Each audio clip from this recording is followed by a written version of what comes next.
Chris Hipkins. Thank you very much, Mr Speaker. Mr Speaker, it's a great pleasure to take part in the adjournment debate for the end of the 2014 year here at Parliament.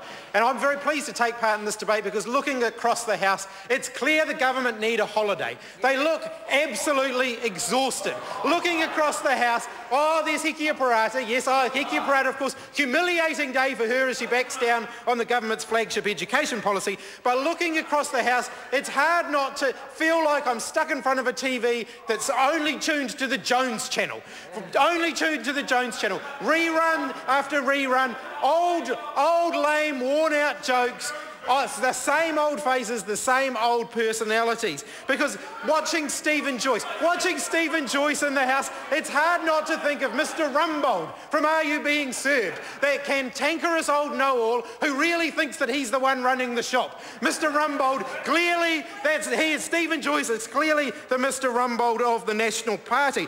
When looking at Simon Bridges answering questions in the House, how could anybody avoid the clear comparison with what's his name from Get Smart?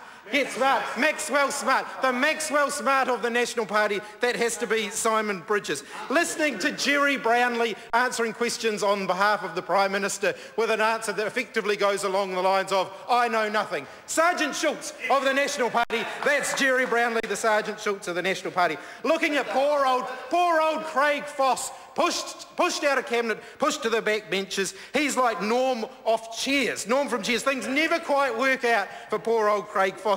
And then, of course, we've got Chris Finlayson, the Fraser Crane of the National Party. All of that thwarted intellect that nobody ever takes seriously there. Bill English, the Frank Spencer, and if you look at the Frank Spencer of the National Party, and if you look at the state of the government's accounts, still not in surplus, that's very clear. The accident-prone Bill English. Of course, sometimes you get to change the channel and you end up on The Muppet Show. I know John Key's a big fan of The Muppet Show, and looking up the back to where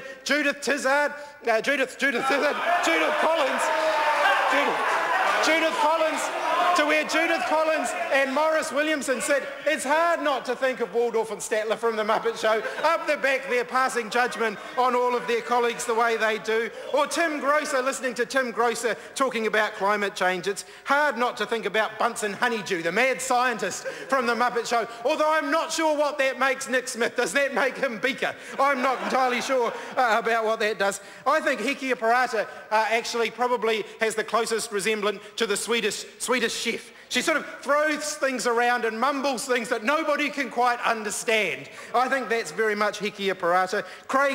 Jonathan Coleman, the great gonzo over there, the maestro of the health portfolio.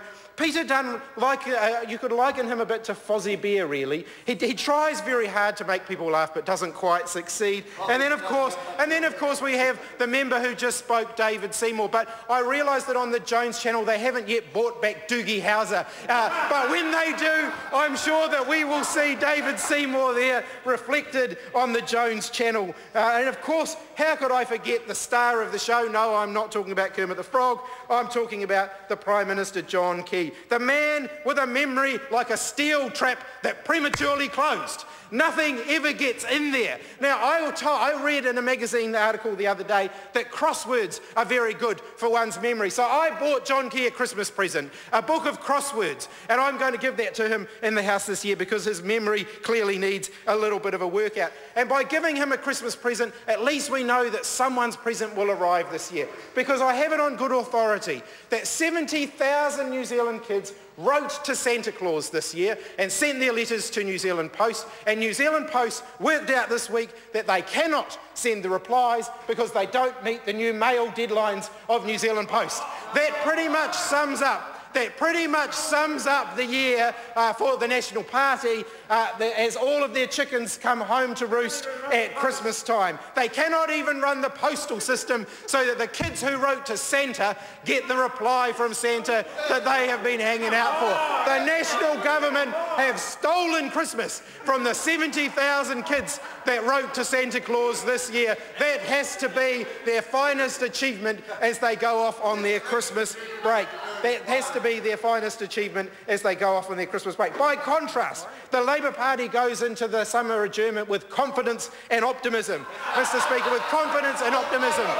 It may have been a rough year for the Labour Party, but we end the year with a spring in our step, with a leader, Andrew Little, who says it like it is. He says it like it is, Mr. Speaker. Now, once you get past that bubbly personality, the effervescent smile and the soaring rhetoric, you will find a man of great substance, somebody who is going to lead the Labour Party to victory in 2017, and he will have all of us behind him. A fantastic team brimming with talent, unlike the one-man band opposite, who have only one person there capable of doing anything.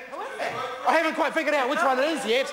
Unlike the one-man band opposite, this is a good team, a solid team working together. Mr. Speaker, I'd like to finally take a moment to thank all of those in the Parliament who make this possible. From the Office of the Clerk, the Parliamentary Services, caterers, cleaners, security staff, all of those who make the Parliament tick on a day-to-day basis. I would like to thank them for their enormous contribution to the Parliament and wish them and their families a safe, happy and enjoyable Christmas.